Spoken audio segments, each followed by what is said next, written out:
kami juga mendengar mengetahui adanya pemberitaan tentang baik online, media cetak maupun elektronik, bahwasanya ada korban lain dari kasus penganiayaan yang terjadi di SMA Taruna Indonesia.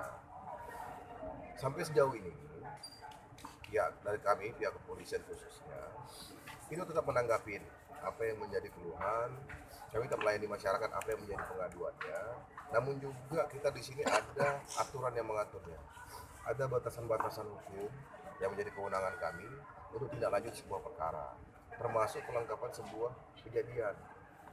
Kita tidak bisa berandai-andai hanya karena gigawan, misalnya anggaplah calon korban ini menggigau bahwa saya dipukul, tapi nggak jelas ceritanya, karena semuanya harus dengan pembuktian, di mana tempatnya, bagaimana kejadiannya, kapan kejadiannya, siapa yang melakukan.